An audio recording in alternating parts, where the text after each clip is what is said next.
ओम नमः सिद्धेभ्यः ओम नमः सिद्धेभ्यः यदर्चा भावेन प्रमुदिते मनांतरे दुर्या छनादा सित सर्गी गणे गणे चमेता सुजनिधि लवन्ते सदवत्या सेवे सुखसमाजं किमुतदा महावीर स्वामी महावीर स्वामी महावीर स्वामी गुरुमहापंथनो नित्यं ज्ञान दर्शन नायिका चारित्रानं गंभीरा मुझे मार्ग बतैजिका पंच प्रमेति भगवान की एक रविनाथ भगवान की अंतिम सत्संगपति भगवान महावीर स्वामी की आचार्य श्री कुंद कुंद भगवंत की आचार्य श्री विमल सागर जी महाराज की आचार्य गुरुदेव सनमती सागर जी महाराज की 3.9 करोड़ मुनि राजों की दुआ दशांजलि वाली माता की आचार्य परमेश्वर सुंदर सागर जी महाराज की जय समस्त आचार्य संघ की जय।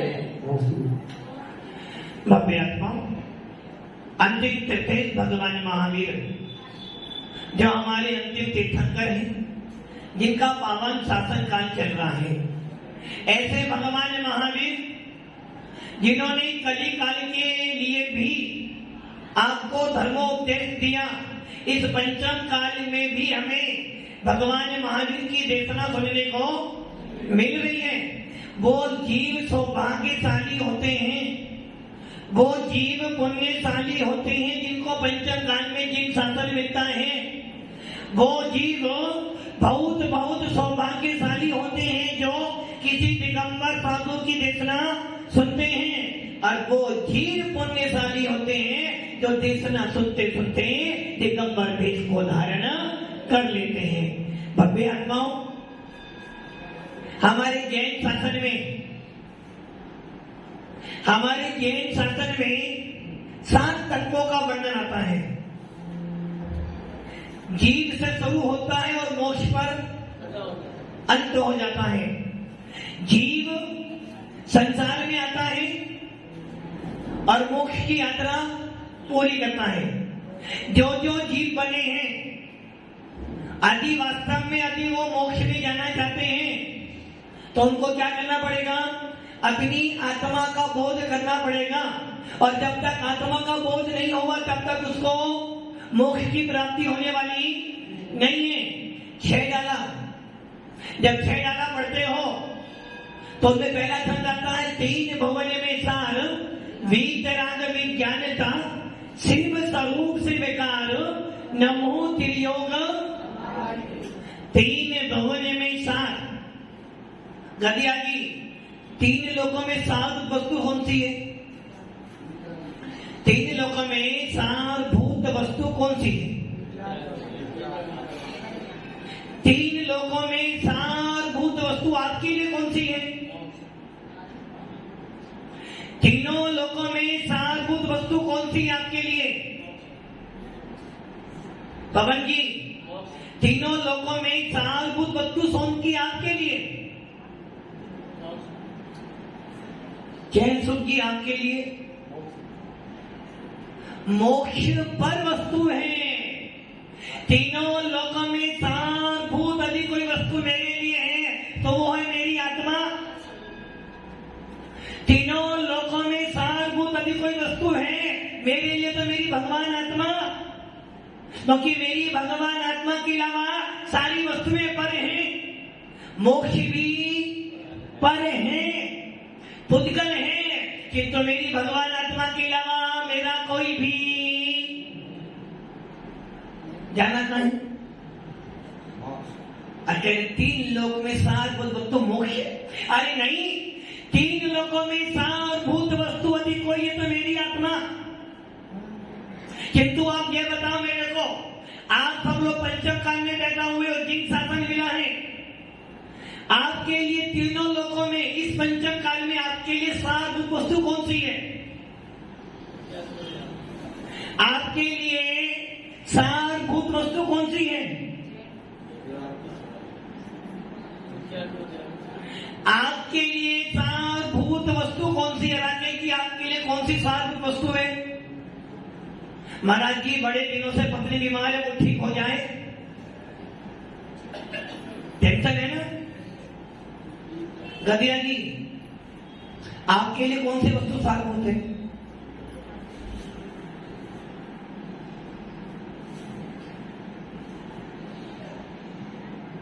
गदिया जी, तीन लोक में सारभूत वस्तु आपके लिए कौन सी है? आत्मा। कि आपके लिए अभी अभी कौन सी वस्तु सारभूत है? तो वही, बाकी तो जीना है। वास्तव में आपके लिए अभी सारभूत वस्तु अपना परिवार है।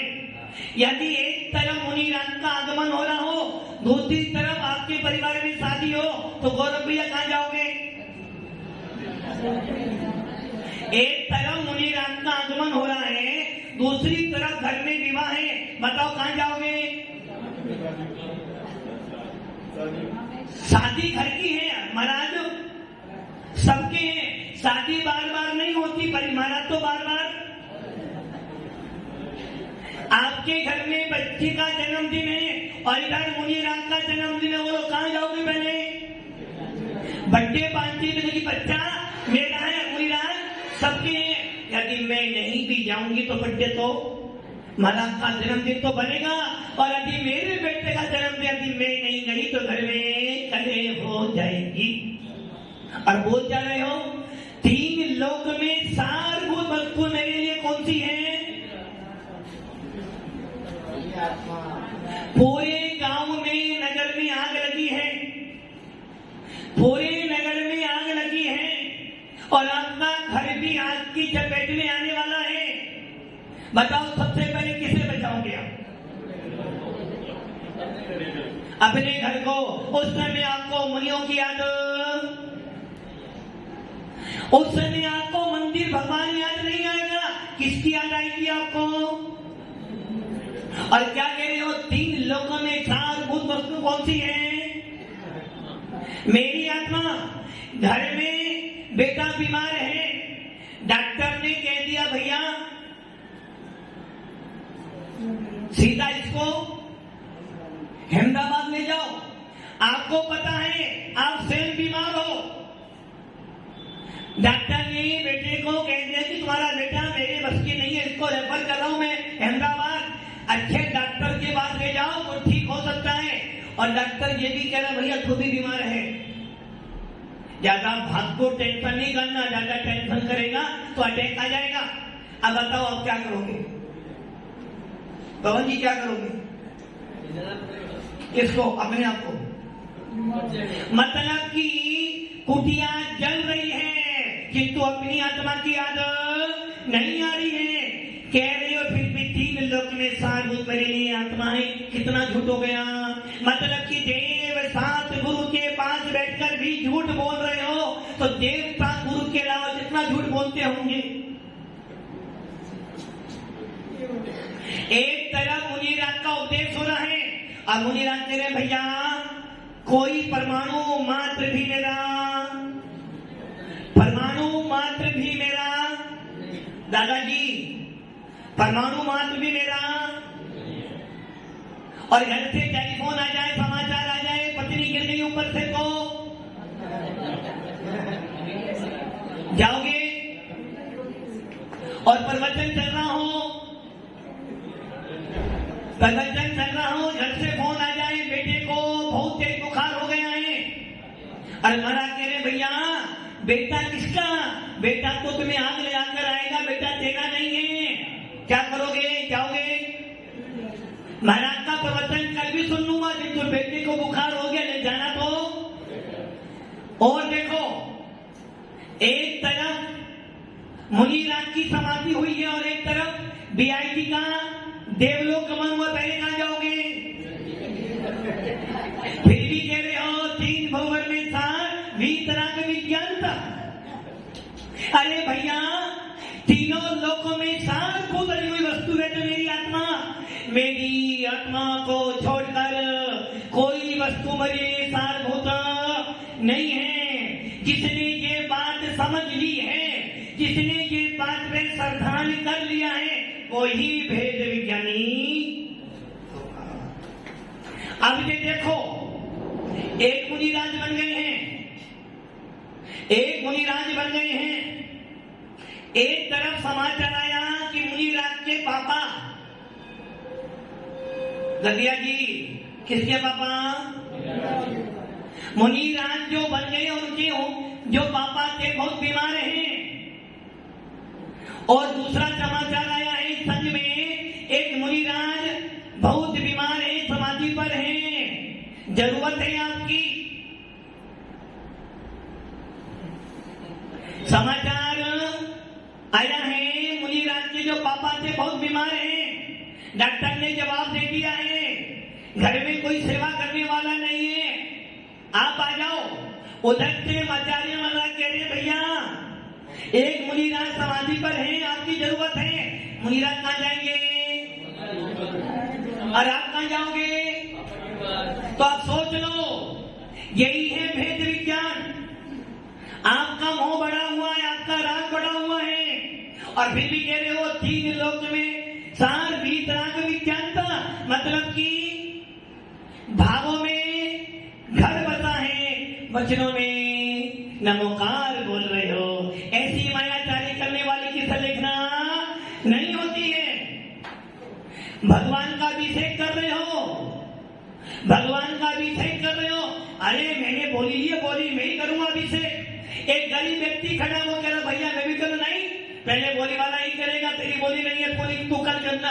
अरे भैया धर्म पैसों से नहीं होता, धर्म भावनाओं से किया जाता है, और जो भावनाओं से धर्म करेगा वही भगवान बनेगा। इसलिए छह डालाकार पंडित दौलतराम कह रहे हैं, तीन भुवन में सार, यदि तीनों लोकों में कोई सारभूत वस्तु है तो मेरी आत्मा है, और मेरी आत्मा को छोड़कर कोई वस्तु मेरी। आपका किस पर अधिकार है? दादाजी, आपके घर में पत्नी है, बच्चे हैं, पोती हैं, बहू हैं, मकान है, गाड़ी भी है, लाड़ी भी है, आपका अधिकार किस पर है?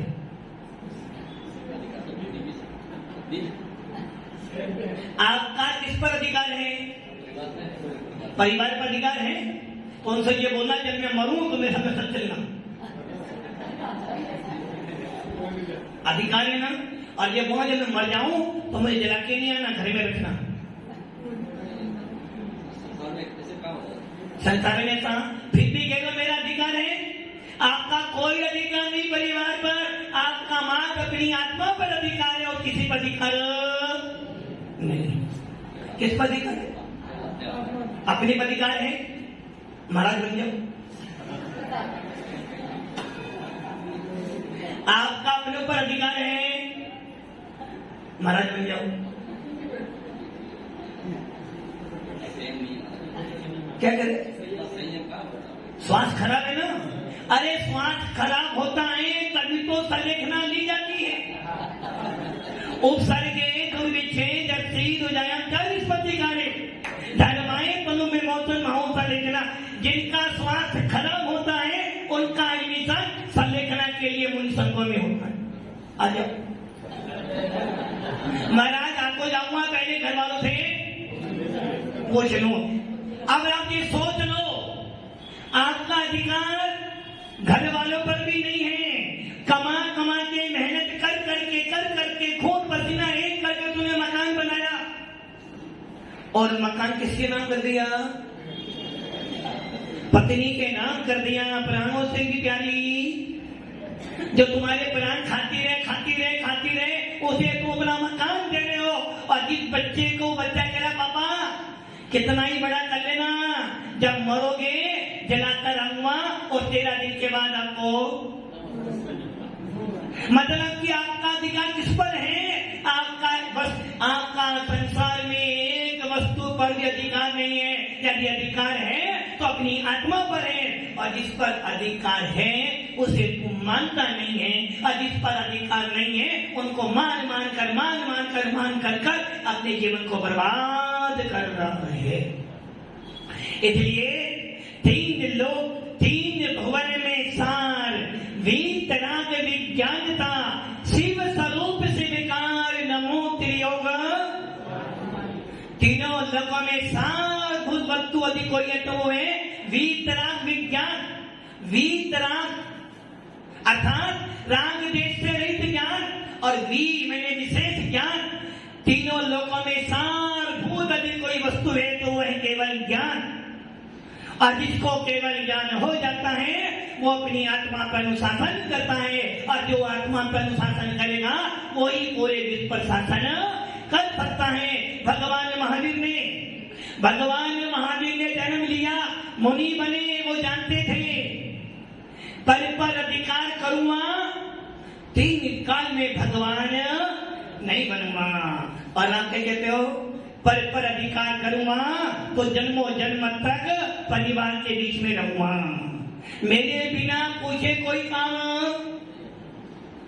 पवन जी, मेरे बिना पूछे कोई काम। पत्नी को बाहर जाना हो बिना पूछे तो, गदिया जी बिना पूछे बेटी कहीं जा नहीं सकती, और बिना पूछे आप कहीं जा नहीं सकते, मुझे बाहर जाना है बोलकर जाओगे। किससे बोल रहे हो? किस पर अपने अधिकार जमा रहे हो आप? अरे भैया, अधिकार वो जमाते हैं जो कसाई होते हैं। मैं तो निष्कसाई स्वरूपी हूँ, मेरा कोई स्वामी नहीं, मैं किसी का करता धरता नहीं, मैं तो अपनी ही आत्मा का करता धरता हूँ। किंतु हम क्या कर रहे हैं? व्यवहार देखो, कितनी अच्छी बात कह रहे हैं गद्दिया जी ने। मतलब कि गद्दिया जी समय सार पढ़ चुके हैं, कह रहे व्यवहार निभाना पड़ता है। अरे समय सार कहता है व्यवहार में यदि तेरा कोई घर है, व्यवहार में तेरा कोई परिवार है, व्यवहार में तेरा किसी पर अधिकार है तो वो है धर्म। देव साथ गुरु पर तेरा अधिकार है, देव साथ गुरु तेरे हैं, इसके अलावा परिवार तेरा 3 काल में भी। इसलिए डेली पढ़ते हो, रहे सदा सत्य संग उन्हीं का, ध्यान उन्हीं का नित्य रहे, उन्हीं जैसी चर्या में ये चित्त सदा। फिर भी कह लो व्यवहार निभाना पड़ता है, ये व्यवहार नहीं है। हमारे आचार्य भगवान कौन स्वामी कहते हैं व्यवहार नैसे देव साथ गुरु हमारे हैं, व्यवहार नैसे मंदिर हमारा है, किंतु निश्चय नैसे मेरी आत्मा ही मेरी है। और जब तक कहने नहीं महाराज जी परिवार को हमारा।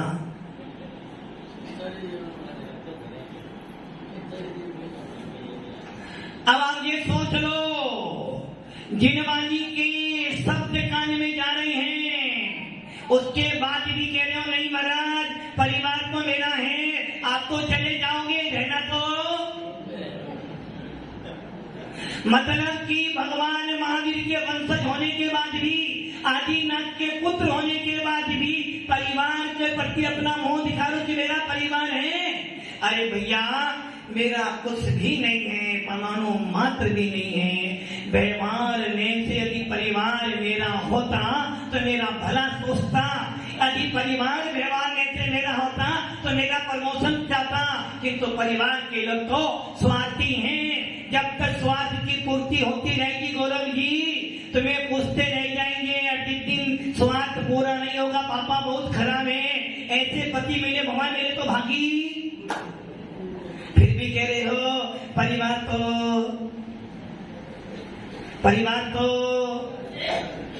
भव्य आत्माओं, तीनों लोकों में सारभूत वस्तु है केवल ज्ञान, और केवल ज्ञान होता है आत्मा के अंदर। इसलिए तीनों लोकों में यदि सारभूत कोई वस्तु है तो मेरी भगवान आत्मा है, जिसमें केवल ज्ञान प्राप्त करने की शक्ति विद्यमान है। भगवान महावीर हमारे अंतिम तीर्थेश, भगवान महावीर जिन्होंने 30 साल की वर्ष की उम्र में मुनिराज बन गए थे, 12 साल तक घोर साधना करी, और आज के दिन केवल ज्ञान की प्राप्ति की थी। ऐसे भगवान महावीर के वंशज हैं, ऐसे भगवान महावीर के अनुयायी हैं। और हम भावना भी पाते हैं कि भगवान आपने केवल ज्ञान प्राप्त किया, आपने केवल ज्ञान की प्राप्ति की है। भगवंत आप पूज्य बन गए हो, आप आराध्य बन गए हो और मैं आपकी पूजा करने के लिए आया हूं। किंतु भगवंत ये बात ध्यान रखना, दतिया जी भगवान कैसे हैं? पूज्य, पवित्र, आराध्य। हम कैसे हैं? रागी देसी। पूजा करने किसकी जा रहे हैं? वीत रागी की। पूजा किस लिए कर रहे हैं? ताकि हमें सुख शांति मिल जाए।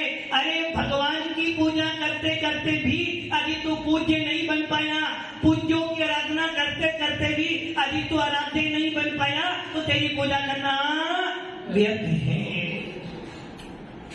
भगवान का अभिषेक करने के बाद भी, भगवान की छवि देखने के बाद भी, भगवान की वीतरागी मुद्रा देखने के बाद भी यदि तेरे मन में ये भाव नहीं आए, क्या भाव?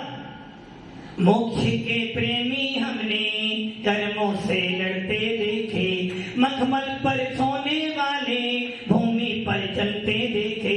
यदि वीतराग मुद्रा देखने के बाद भी तेरे मन में वैराग्य के भाव नहीं आए, यदि भगवान की छवि देखने के बाद भी तेरे मन में ये भाव नहीं आते कि वो दिन कब आए जब मैं, वो दिन कब आए जब मैं क्या बन जाऊं? भगवान बन जाऊं। देखो पंचम काल के ऐसे भक्तों की जो होते हैं, भगवान बनना है, हमें भक्त नहीं बनना। अरे लोग कहते हैं भक्त नहीं भगवान बनेंगे। कौन बनेंगे? भक्त नहीं भगवान बनेंगे।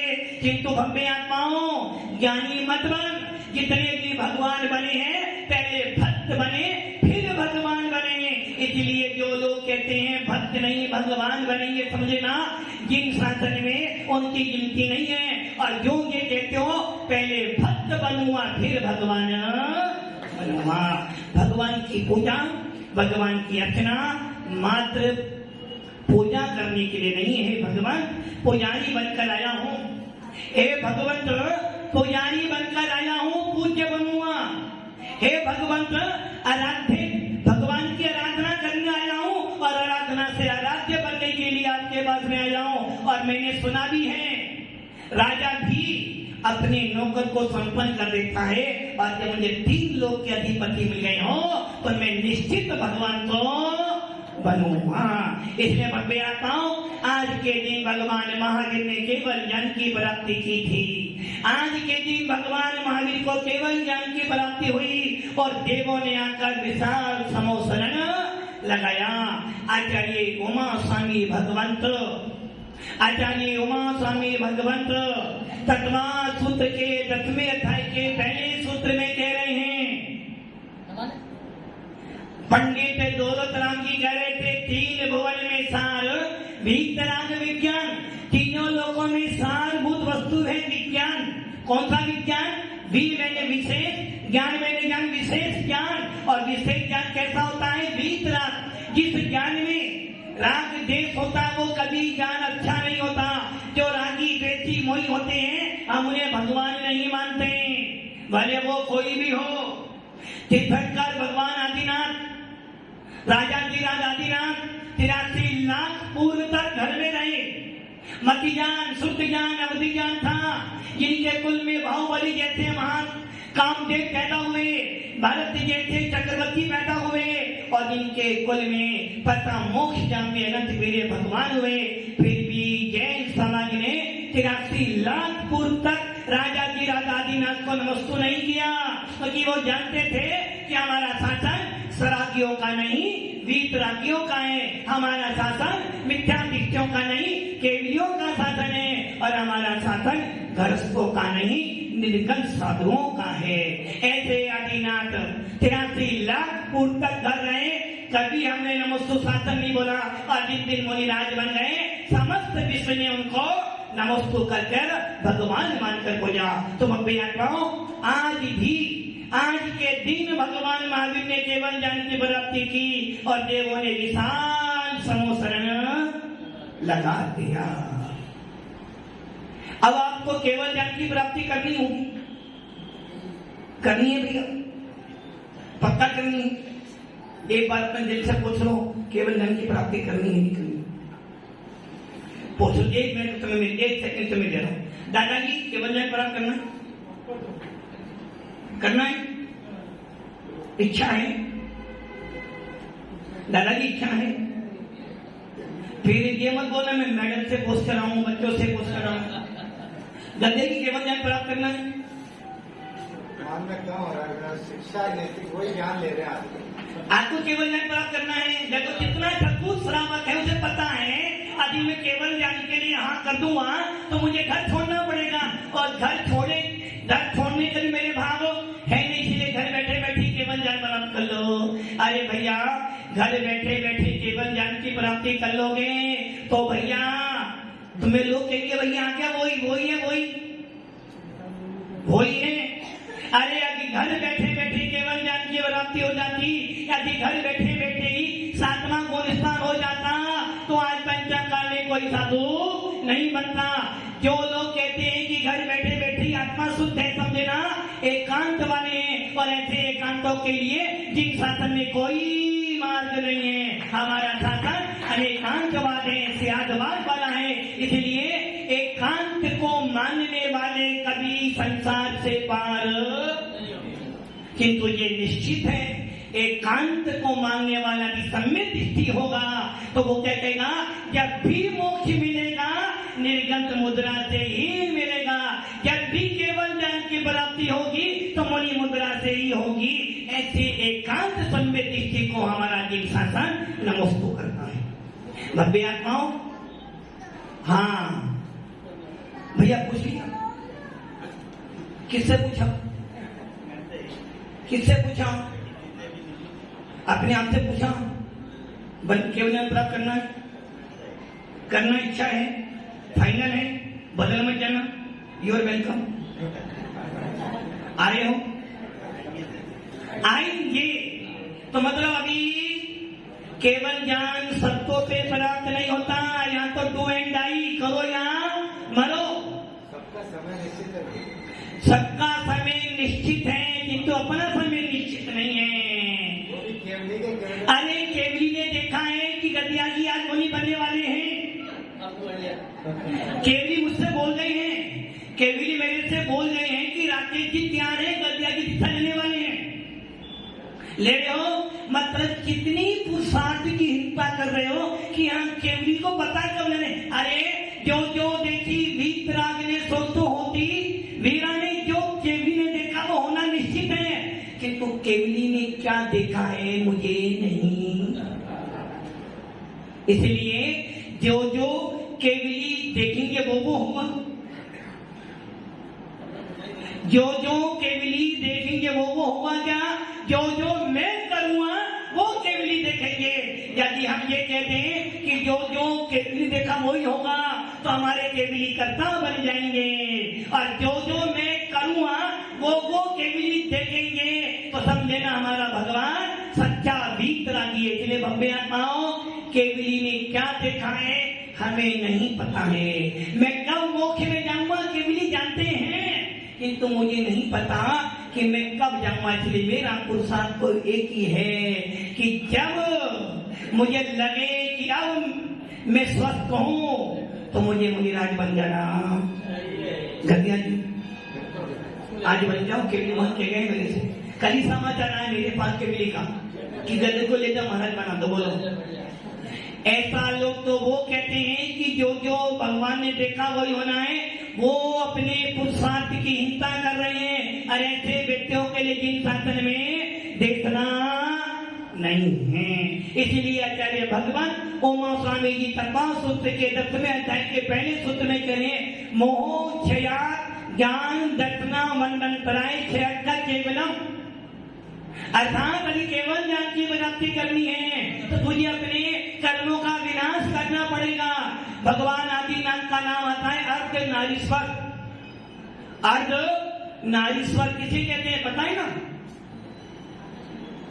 आज सोमवार है।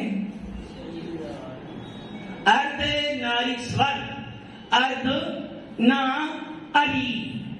अर्धनारीश्वर, अर्ध पलसना पलस हरि ईश्वर, जिसने आधे कर्मों का विनाश कर दिया है, ऐसे ईश्वर को कहते हैं अर्धनारीश्वर। अर्ध मैंने आधा, ना मैंने नहीं, अरे मैंने शत्रु, जिन्होंने आठ कर्मों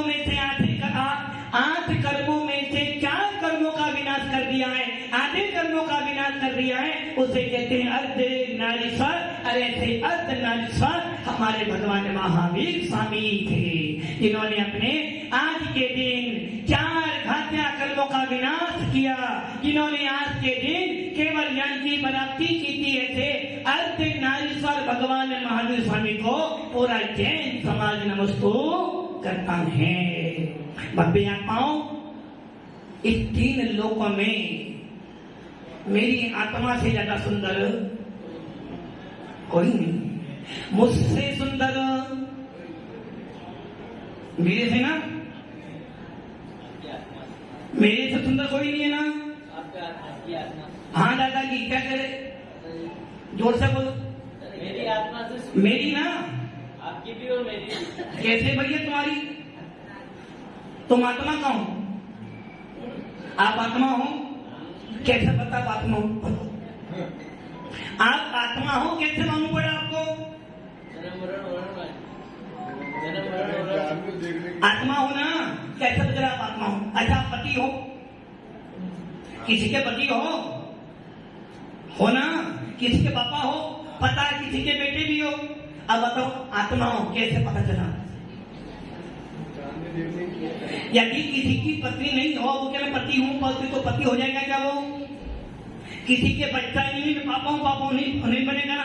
आप आत्मा हो कैसे पता चला आप आत्मा हो? आप आत्मा हो कैसे मालूम करने के आप आत्मा हो? प्रूफ दो, प्रूफ। आप पापा हो, इसका प्रूफ है, प्रमाण है। आपकी शादी हो गई, पत्नी है, प्रमाण है। आप आत्मा हो, इसका प्रमाण क्या है बताओ? नहीं आपकी बात नहीं हो रही, मैं तुमसे पूछ रहा हूं। आत्मा हो तो सही, तो बताओ कैसे हो फिर तुम? मैं पीएम हूं, मानोगे क्या? आप आत्मा हो कैसे मानने हूं? अरे मेरे अंदर जानने देखने की सामर्थ्य है, मेरे अंदर ज्ञान दर्पण है, मैं जय स्वभावी भगवान आत्मा हूँ, पूरे विश्व में जानने वाला जीव तत्व होता है। मैं कौन हूँ? भगवान आत्मा मेरे अंदर है, मैं जीव तत्व हूँ, इसलिए मैं आत्मा। भव्य आत्मा, तीन लोक में सारभूत वस्तु मेरी आत्मा है, और मेरी आत्मा में केवल ज्ञान ज्योति है। भगवान महावीर ने केवल ज्ञान प्राप्त किया था, और मैं केवल ज्ञान प्राप्त करूंगा। भगवान महावीर मोक्ष में गए, मुझे मोक्ष में जाना है, और यदि मुझे मोक्ष में जाना है तो निर्गत भेद धारण करना पड़ेगा। घर परिवार को पवन जी क्या छोड़ना पड़ेगा? छोड़ना पड़ेगा, छोड़ूंगा। महाराज जी मंदिर बनाऊंगा, मंदिर क्या बनाऊंगा? नाम तिहारा तारनहारा, कब तेरा दर्शन होगा, तेरी प्रतिमा इतनी सुंदर, मैं कितना सुंदर होगा। भगवान की प्रतिमा विराजमान करने का मतलब है परिग्रह, पर वस्तु है, भगवान पर है। भगवान की प्रतिमा विराजमान करना पुण्य तो समझ लो, किंतु ये ध्यान रख लेना, भगवान की प्रतिमा विराजमान करने से तू भगवान बनने वाला नहीं है। भगवान को छोड़, अपने अंदर चेतन भगवान को देख ले।